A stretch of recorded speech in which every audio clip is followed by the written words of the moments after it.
میں نے دوبارہ کال ملانے کی کوشش کی کیونکہ میں نے کاجل کو ابھی تک کوڈ نہیں بتایا تھا۔ اس کوڈ کے بغیر روٹنی اس کی کوئی مدد نہیں کرتا اور وہ لندن میں بے یارو مددگار رہ جاتی، مگر بیٹری اتنی کمزور ہو چکی تھی کہ رابطہ نہ ہو سکا۔ جھنجھلا کر میں نے موبائل پھینک دیا۔ اس گھر میں فون لازمی تھے لیکن اس کمرے میں کوئی فون نہیں تھا۔ رات کے 3 بج رہے تھے۔ میں نے غسل کا فیصلہ کیا۔ گرد مٹی اور جسم پر جا بجا جالے چپکے تھے۔ نہا دھو کر میں نے سلیپنگ سوٹ پہنا، اسلحہ سے ہاتھ کے نشانات صاف کر کے الماری میں کپڑوں کے عقب میں چھپا دیا۔ احتیاطاً ایسا کیا ورنہ اس کا فائدہ نہیں تھا۔ اگر جوناتھن مجھے پولیس کے حوالے کر دیتا تو اس کی سنی جاتی، میری نہیں۔ تھکن سے برا حال تھا اور بھوک بھی لگ رہی تھی، خاص طور سے گرم پانی سے غسل کے بعد بھوک کھل گئی تھی۔ میں نے سوچا بٹلر کی بات مان لیتا، بہرحال صبح دیکھی جائے گی۔ میری آنکھ کسی الارم سے کھلی۔ پہلے تو سمجھ نہیں آیا، پھر سرانے رکھے انٹرکام پر نظر پڑی۔ اس کی بیل بج رہی تھی۔ میں نے ریسیور اٹھایا۔ دوسری طرف بٹلر تھا۔ سر 9 بج رہے ہیں، سر جوناتھن ناشتے کی میز پر آپ کے منتظر ہیں۔ میں 10 منٹ میں آتا ہوں۔ ناشتے کے نام پر میں اچھل پڑا تھا کیونکہ پیٹ میں دوڑتے چوہے بھوک سے نڈھال ہو چکے تھے۔ میں نے عجلت میں منہ ہاتھ دھویا، پھر اسلحے والے بیگ سے پسٹل اور اس کے فاضل کلپ نکال کر نائٹ گاؤن کی جیب میں ڈالے اور باہر نکل آیا۔ بٹلر دروازے کے سامنے کھڑا تھا۔ مجھے دیکھ کر اس نے سر خم کیا۔ آئیے سر، ڈائننگ ہال کی طرف۔ پہلے میں ایک نظر اپنی ساتھی کو دیکھوں گا۔ وہ اس وقت سکون سے سو رہی ہیں، انہیں صبح ناشتہ کرا دیا گیا تھا، ڈاکٹر ابھی انہیں اٹینڈ کر کے گیا ہے۔ مورنا سچ مچ سکون سے سو رہی تھی۔ رات کے برعکس اس کا حلیہ بھی اچھا تھا اور اس کے جسم پر صاف ستھرا مگر ڈھیلا سا لباس تھا۔ اسے دیکھ کر بٹلر کی رہنمائی میں ڈائننگ ہال پہنچا۔ اس کے بارے میں صرف اتنا ہی کہا جا سکتا تھا کہ وہ اس شاندار محل کے شائن شان تھا۔ اس جگہ 2 طرح کی ٹیبلز تھی، ایک بڑے سائز کی پارٹی ٹیبل اور ایک چھوٹی فیملی ٹیبل۔ اس پر کوئی 1.5 درجن کرسیاں تھیں۔ جوناتھن اور اس کے ساتھ ایک نارمل لڑکا موجود تھے۔ آؤ جوان، اب بھوک برداشت نہیں ہوتی۔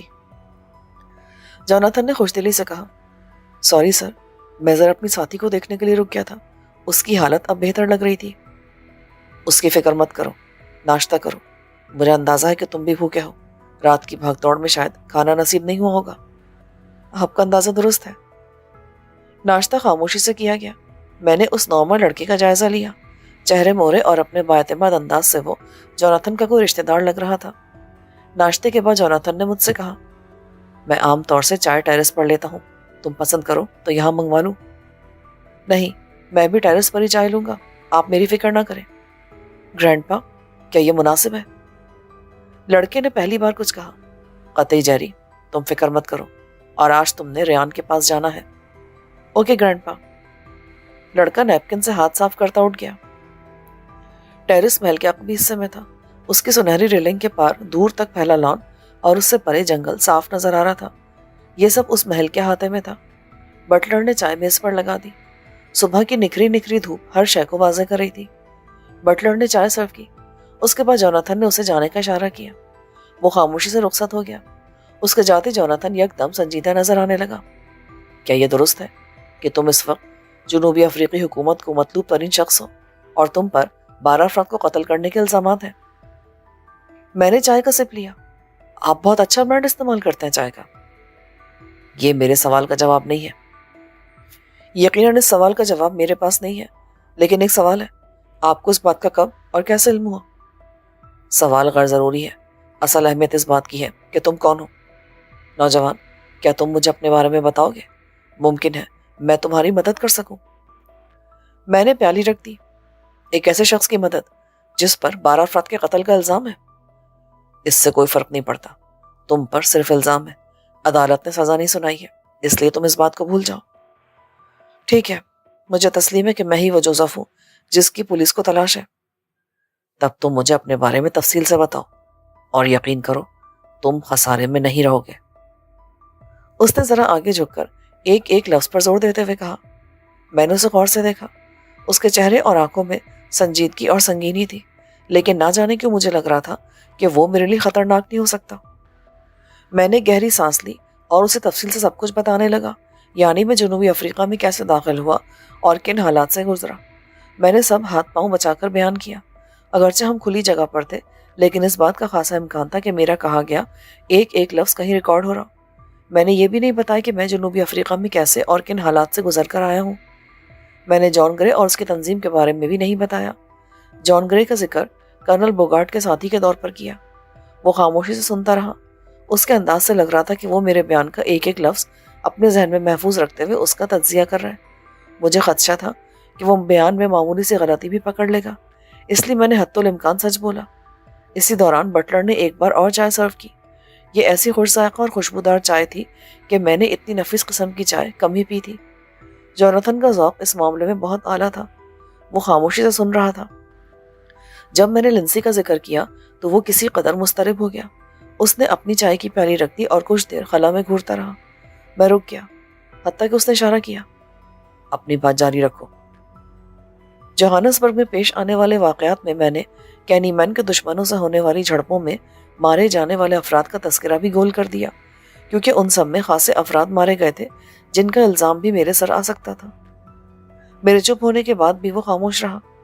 خاصی دیر بعد اس نے سر اٹھایا۔ لنسی تم سے ملی تھی؟ ہاں، وہ ایک مہربان عورت تھی۔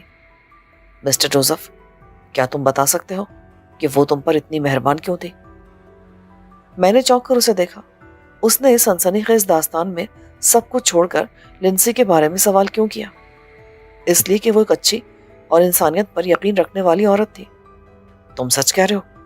100%۔ میں نے دھڑکتے دل کے ساتھ کہا۔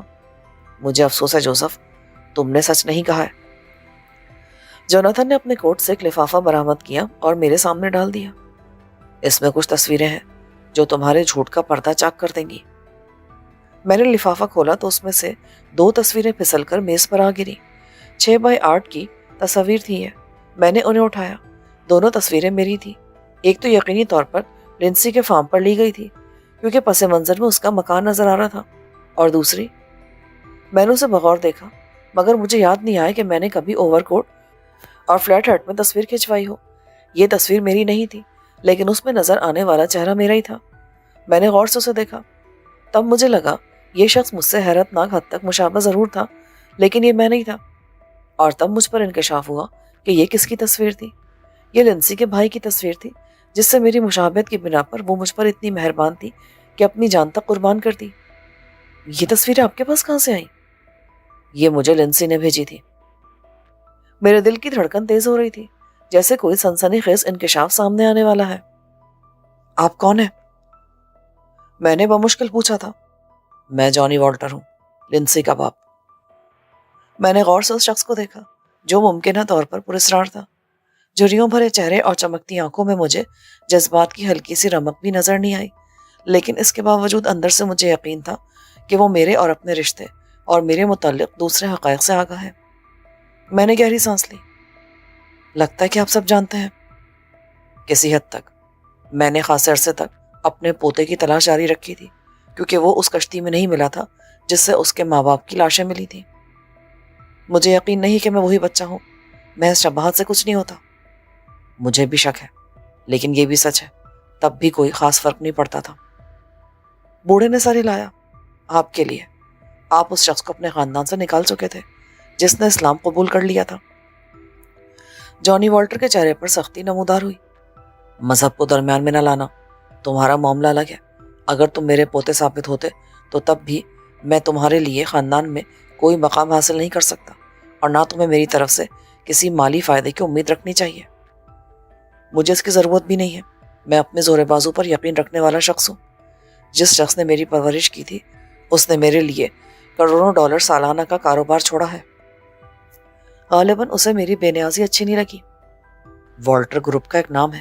اس ملک کی معیشت پر تمہارا قبضہ ہے، اس میں میرے لیے کوئی کشش نہیں۔ میں بولا، میں جلد از جلد اس ملک سے چلے جانا چاہتا ہوں۔ یہ کام آسان نہیں ہے، لیکن میں کوشش کروں گا۔ کیا ہمیں یہاں سے جانے کی اجازت ہے؟ ہاں، تم پر کوئی پابندی نہیں ہے، لیکن بہتر یہی ہے کہ اپنی ساتھی کے ٹھیک ہونے تک تم اسی جگہ رہو۔ میرا میزبان، جو اس لڑکی کا باس بھی رہ چکا ہے، پریشان ہوگا ہمارے لیے۔ وہ 1-2 دن پریشان ہوگا تو اس سے کوئی خاص فرق نہیں پڑے گا۔ بہرحال تم اس جگہ بالکل محفوظ ہو۔ مسٹر والٹر، آپ مجھے اپنے بیٹے کے بارے میں بتائیں گے؟ جانی نے سوچا اور سر ہلا دیا۔ میں تمہیں ایک فائل بھیجوں گا، وہ پڑھ لینا۔ مجھے امید ہے اس سے تمہاری تشنگی خاصی حد تک کم ہو جائے گی۔ فائل کب ملے گی؟ میں نے اپنی بیتابی دباتے ہوئے پوچھا۔ تم اپنے کمرے میں جاؤ، میں بھجواتا ہوں۔ کیا میں کسی کو کال کر سکتا ہوں؟ ہاں، لیکن کسی کو یہ نہیں بتاؤ گے کہ تم کہاں ہو، میں فائل بھجواتا ہوں۔ جانی والٹر کھڑا ہو گیا۔ واپسی میں نے مورنا کو دیکھا۔ وہ سو رہی تھی، یا شاید بے ہوشی میں اس کا زخم اتنا تکلیف نہیں دے رہا تھا کہ اسے مسلسل بے ہوش رکھا جاتا۔ درد دبانے کے لیے پین کلرز بھی دی جا سکتی تھی۔ ایک بار پھر مجھے شبہ ہونے لگا کہ جانی والٹر بہر صورت ہمیں بلکہ مجھے اپنے محل میں رکھنے کا فیصلہ کر چکا ہے۔ اگر میں محل سے باہر جانے کی کوشش کرتا تو اس کی طرف سے لگائی گئی پابندی نکل کر سامنے آ جاتی، لیکن فی الحال میں خود بھی یہاں سے جانا نہیں چاہتا تھا۔ کینی مین پر میرا اعتماد ڈول گیا تھا، دوسرے میں جانی والٹر کی اس فائل کا مطالعہ کرنا چاہتا تھا۔ اپنے کمرے میں مجھے 10 منٹ بھی نہیں ہوئے تھے کہ کسی نے دستک دی۔ آ جاؤ۔ ایک سیاہ لڑکا فائل فولڈر اٹھائے اندر آیا۔ یہ آپ کے لیے مسٹر والٹر نے بھجوائی ہے، میز پر رکھ دو۔ سیاہ فام لڑکے نے اسے میز پر رکھا اور چلا گیا۔ اس کے جاتے ہی میں نے فولڈر اٹھا لیا۔ اندر کمپیوٹر سے نکالے ہوئے صفحے تھے، لیکن یہ ٹائپ شدہ نہیں تھے، بلکہ کسی کی بہت خوبصورت لکھائی کو اسکین کر کے کمپیوٹر میں اس کے پرنٹ نکالے گئے تھے۔ صفحے پلٹنے سے مجھے اندازہ ہوا کہ یہ تحریر کسی ڈائری کی تھی اور اس میں سے منتخب شدہ حصے ہی نکالے گئے تھے، یعنی جانی والٹر کے پاس اصل ڈائری تھی اور اس نے مجھے اس کے صرف وہی حصے دیے تھے جو اس نے مناسب سمجھے۔ گویا اس ڈائری میں بہت کچھ ایسا تھا جو مجھے پڑھنے کے لیے نہیں دیا گیا تھا۔ میں نے دھڑکتے دل کے ساتھ اس کا پہلا صفحہ کھول لیا۔ 21 اکتوبر 1979، یعنی 21 اکتوبر 1979۔ آج میں نے پاپا سے بات کی ہے۔ مجھے یقین ہے کہ مجھے کمپنی کھولنے کی اجازت مل جائے گی۔ آج کل جیولری کی قیمتوں میں مسلسل اضافہ ہو رہا ہے۔ مشرق وسطیٰ میں تیل کے بحران کے بعد اکثر لوگ اپنی بچتیں سونے اور جواہرات میں منتقل کر رہے ہیں۔ 23 اکتوبر 1979۔ پاپا نے کمپنی کھولنے کی اجازت دے دی ہے۔ اس میں 40% شیئرز ان کے ہوں گے، جبکہ 60% کے مالک میں اور سیرا ہوں گے۔ پاپا نے کمپنی مینجمنٹ مکمل طور پر ہمارے سپرد کر دی ہے۔ مجھے یقین ہے کہ میں اور سیرا مل کر اس کمپنی کو جلد جنوبی افریقہ کی ٹاپ جیم کٹنگ کمپنیز میں لے آئیں گے۔ ہمارے پاس ہنر ہے، سیرا نے ایسے ڈیزائن بنا رکھے ہیں۔ 2 نومبر 1979۔ میں گل خان کے پاس گیا تھا۔ اس کے طرز زندگی نے مجھے متاثر کیا ہے۔ وہ دولت مند نہیں ہے، لیکن جیسی خوشی اور اطمینان مجھے اس کے اس پرانے سے گھر میں نظر آیا، وہ اپنے محل نما گھر میں بھی نہیں ملتا۔ گل خان کے 4 بچے ہیں اور اس کی بیوی پھر امید سے ہے۔ گل خان مسلمان ہے، لیکن جواہرات کے معاملے میں اس کی نظر حیران کن ہے۔ وہ ہماری کمپنی کے لیے ایک قیمتی اثاثہ ثابت ہوگا۔ 17 جنوری 1980۔ میں اور گل خان آج پہلی بار سمندر میں گئے۔ ایک بیرونی پارٹی سے بعض اچھے پتھروں کی مناسب قیمت پر بات ہوئی ہے۔ امید ہے اس سے اچھا نفع ملے گا۔ گل خان نے 1 ہفتے میں کئی جواہرات اور پتھر خریدے ہیں۔ اس نے اپنی ڈیل کی ہے۔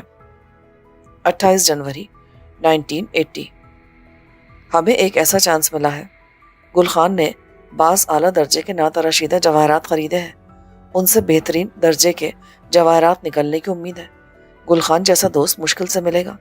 مجھے اس پر مکمل اعتبار ہے۔ اگرچہ پاپا اور خاندان کے دوسرے لوگ اسے پسند نہیں کرتے کہ میں ایک مسلمان سے تعلق رکھوں اور اسے دوست کا درجہ دوں، لیکن گل خان کے لیے میں ہر مخالفت برداشت کر سکتا ہوں۔ 27 فروری 1980۔ آج ہم نے پہلی بار بین الاقوامی منڈی میں جواہرات کی ڈیل کی ہے۔ ہمیں گولڈ بانڈ کی صورت میں ادائیگی کی گئی ہے۔ امید ہے کہ سودے سے ہمیں 1 ملین رینڈ یعنی جنوبی افریقی کرنسی کا نفع ہوگا، اور میں نے گل خان کو خصوصی بونس دینے کا فیصلہ کیا ہے۔ اس سودے کی کامیابی میں اس کا ہاتھ ہے۔ گاہک بھی اس نے تلاش کیا ہے۔ جمشید علی ایرانی ہے، لیکن پکا کاروباری ہے۔ اس نے آئندہ کے لیے بھی بزنس جاری رکھنے کی بات کی ہے، لیکن میں نے محسوس کیا ہے کہ گل خان اسے پسند نہیں کرتا، حالانکہ وہی اس کو لایا ہے، اور اس کے باوجود ان دونوں کے درمیان کوئی بات ہے۔ گل خان کے بارے میں جتنا سوچتا ہوں اس سے اتنا ہی متاثر ہوتا ہوں۔ وہ ایک اچھے انسان ہونے کا بہترین نمونہ ہے۔ اس کے گھر جا کر مجھے رشک آتا ہے۔ سارا بھی اس سے مل چکی ہے۔ جب میں نے گل خان کو بونس دینا چاہا تو اس نے لینے سے انکار کر دیا۔ اس نے کہا، میں کام کا معاوضہ دیتا ہوں اور اچھا معاوضہ دیتا ہوں، اس لیے وہ اس بونس کا حقدار نہیں ہے۔ میرے اصرار کے باوجود اس نے بونس قبول نہیں کیا۔ عجیب آدمی ہے۔ اتنا قناعت پسند تو میں نے کسی یہودی ربی کو بھی نہیں پایا، بلکہ ان میں سے اکثر یہودی دولت کی ہوس میں عام یہودیوں سے آگے ہی ہوتے ہیں۔ 14 مارچ 1980۔ گل خان سے ملنے کی وجہ سے مجھے اسلام سے آگاہی ہو رہی ہے۔ گل خان نے مجھے بتایا کہ وہ صرف اسی لیے ایک اچھا انسان ہے کہ وہ اسلام پر عمل کرنے کی کوشش کرتا ہے۔ وہ باقاعدگی سے عبادت کرتا ہے، دن میں 5 بار۔ وہ اسے نماز کہتا ہے۔ مجھے اس کا طریقہ عبادت اچھا لگتا ہے، اور میں یہ جان کر حیران رہ گیا کہ وہ اپنی آمدنی سے زکوٰۃ دیتا ہے۔ ایک یتیم خانہ ہے جہاں وہ باقاعدہ رقم دیتا ہے۔ اس بات نے مجھے اور حیران کر دیا۔ صرف 7.5 تولے سونا رکھنے والا مسلمان زکوٰۃ ادا کرتا ہے۔ میرے پاس ذاتی ملکیت میں کئی ملین ڈالرز ہیں۔ میرے خاندان کا کوئی بھی فرد کروڑ پتی سے کم نہیں ہے، لیکن ہمیں کسی کی بھی مدد کرنے کی توفیق نہیں ہوتی۔ 17 اپریل، آج ہماری دوسری ڈیل تھی۔ جمشید علی خان نے اس بار ہم سے 12 ملین رینڈز مالیت کے ترشیدہ جواہرات خریدے ہیں۔ گل خان روز بروز میرے لیے ناگزیر ہوتا جا رہا ہے۔ ممکن ہے وہ آنے والے دنوں میں میری زندگی کا رخ بدل دے۔ 2 مئی، آج میں نے اپنی زندگی کا اہم ترین فیصلہ کر لیا ہے۔ میں نے گل خان کے گھر میں اسے گواہ بنا کر اسلام قبول کر لیا ہے، اور اس نے میرا اسلامی نام یوسف رکھا ہے۔ وہ مجھے اسلامی تعلیمات اور عبادات سے آگاہ کر رہا ہے۔ ساتھ ہی اس نے مجھے مشورہ دیا ہے کہ میں ابھی اپنے اسلام کا اعلان نہ کروں اور پہلے سیرا کو اسلام کی طرف مائل کرنے کی کوشش کروں، اور میں اس کوشش کا آج سے آغاز کر رہا ہوں۔ 12 مئی، خدا کا شکر ہے سیرا پر میری کوششوں کا اثر ہو رہا ہے، اور اس نے اسلام میں دلچسپی لینا شروع کر دی ہے۔ میں نے اسے گل خان کے گھر لے جانا شروع کر دیا ہے۔ یہاں اسے اسلام کے بارے میں درست طور پر میں بتا سکتا ہوں۔ 16 مئی، آج میرے لیے خوشی کا دن ہے۔ سیرا نے بھی اسلام قبول کر لیا ہے۔ گل خان نے اس کا یہی نام پسند کیا ہے۔ اس کا کہنا ہے کہ جلیل القدر پیغمبر ابراہیم علیہ السلام کی بیوی کا بھی یہی نام تھا۔ مجھے جان کر بے حد حیرانی ہوئی کہ مسلمان تمام نبیوں کا یکساں احترام کرتے ہیں۔ وہ تمام بنی اسرائیل پیغمبروں کو مانتے ہیں۔ ان کی مقدس کتاب قرآن میں سب سے زیادہ جس پیغمبر کا ذکر آیا ہے وہ حضرت موسیٰ علیہ السلام ہے۔ میں جیسے جیسے اسلام کے بارے میں جانتا جا رہا ہوں، میرے اندر روشنی سی بڑھتی جا رہی ہے۔ 15 مئی، میں نے اور سارا نے سارے خاندان والوں کو ایک تقریب میں جمع کر کے اپنے اسلام لانے کا اعلان کر دیا۔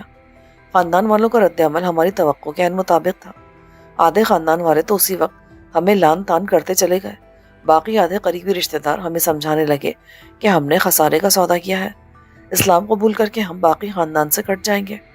میں نے اور سارا نے کہا ہے کہ ہم نے بہت سوچ سمجھ کر اسلام قبول کیا ہے، اور اس کے لیے ہر قسم کے حالات کا سامنا کرنے کے لیے تیار ہیں۔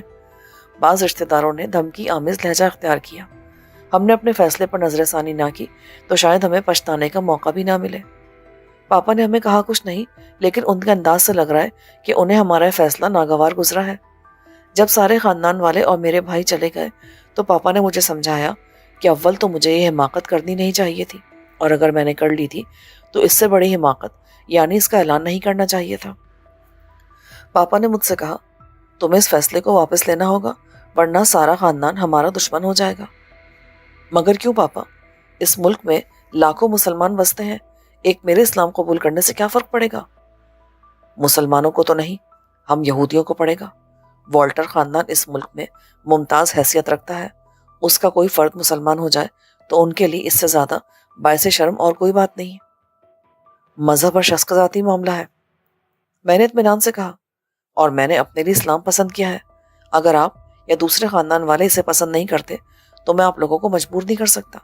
بالکل اسی طرح یہ بھی پسند نہیں کروں گا کہ مجھے مذہب کے معاملے میں مجبور کیا جائے۔ پاپا نے بے بسی سے میری طرف دیکھا۔ تم نہیں جانتے میرے بچے، اس معاملے میں والٹر خاندان ہی نہیں، ساری جوئش کمیونٹی تمہارے خلاف ہو جائے گی۔ پاپا، بے شک سارا ملک یا ساری دنیا مخالف ہو جائے، تب بھی میں اسلام نہیں چھوڑ سکتا۔ تمہاری جان کو خطرہ ہوگا۔ اگر جوئش کونسل نے تمہارے بارے میں کوئی فیصلہ کر لیا تو میں تمہیں بچا نہیں سکوں گا۔ میں مسلم ہوں، اور مسلمانوں کو عقیدہ ہوتا ہے کہ زندگی اور موت خدا کے ہاتھ میں ہے۔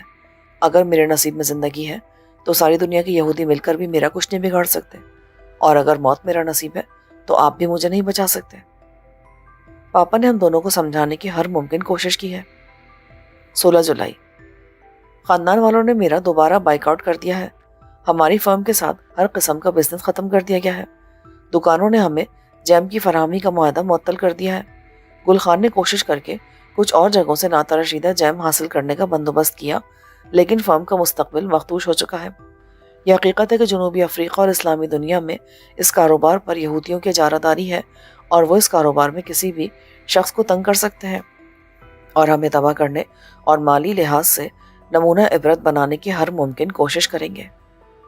21 جولائی، گل خان نے کان خریدنے کا منصوبہ بنایا ہے، لیکن اس کے لیے مطلوب وسائل ہمارے پاس نہیں ہے۔ چند بینکوں سے بات چل رہی ہے اور ان سے قرض ملنے کی امید کمی ہے، کیونکہ ان بینکوں پر بھی یہودیوں کا اثر و رسوخ ہے۔ گل خان کا کہنا ہے کہ اگر کسی بینک نے قرض نہ دیا تو وہ کسی عرب سرمایہ دار کو راضی کرے گا۔ 2 اگست، نہ جانے کس طرح گل خان نے اعلیٰ درجے کے ناترشیدہ ہیرو کی بڑی تعداد حاصل کر لی ہے، اور یہ لاٹ ہمیں خاصی سستی پڑی ہے۔ ان میں سے بعض پتھر ایسے ہیں جن سے اعلیٰ ترین معیار کے ہیرے حاصل ہو سکتے ہیں۔ میں نے سارا کے ساتھ مل کر ان کی تراش خراش اور پالش کا کام شروع کر دیا ہے۔ ہمیں امید ہے کہ جمشید علی خان ان ہیروں کو اچھی قیمت میں خرید لے گا، اور ان سے ہمیں اتنی رقم مل جائے گی کہ ہم کوئی کان خرید کر اپنے لیے مزید ہیرے نکال سکیں۔ 28 اگست، ہیرو کی اس لاٹ سے اچھی کوالٹی کے 2 درجن ہیرے تراشے گئے ہیں۔ ان کی مالیت بین الاقوامی مارکیٹ میں کئی ملین ڈالرز ہو سکتی ہے۔ 1 ستمبر، آج میری زندگی کا بہت ہی اندھوناک دن ہے۔ میرے دوست اور بھائی گل خان کا سارا خاندان ختم ہو گیا۔ رات کسی وقت اس کے گھر میں آگ بھڑک اٹھی اور کسی کو باہر نکلنے کا موقع نہیں مل سکا۔ سب ختم ہو گیا۔ خدا اسے اور اس کے بیوی بچوں کو اپنے قرب میں جگہ دے۔ نہ جانے یہ کیا ہوا ہے۔ 3 ستمبر، مجھے شک ہے کہ گل خان اور اس کے خاندان کو پیش آنے والا سانحہ فطری نہیں ہے، بلکہ اس کے پس پشت کسی کا ہاتھ ہے۔ پولیس نے کیس کی تفتیش درست طریقے سے نہیں کی ہے اور کئی اہم پہلو نظر انداز کر دی ہے۔ جب فائر بریگیڈ آگ بجھانے پہنچے تو مکان ابھی مکمل طور پر نہیں جلا تھا۔ اس کے باوجود گل خان اور اس کے بیوی بچوں کی لاشیں کوئلہ ہو گئی تھی، جیسے سب سے پہلے انہیں آگ لگی ہو۔ 5 ستمبر، آج گل خان کی پڑوسن میری بیوی سیرا سے ملنے آئی تھی۔ اس نے اسے آگے جو تحریر تھا اسے صاف کر دیا گیا تھا اور اس کے بعد کے صفحے خالی تھے۔ فولڈر کے صرف ابتدائی چند صفحے پر ساری رودات تھی۔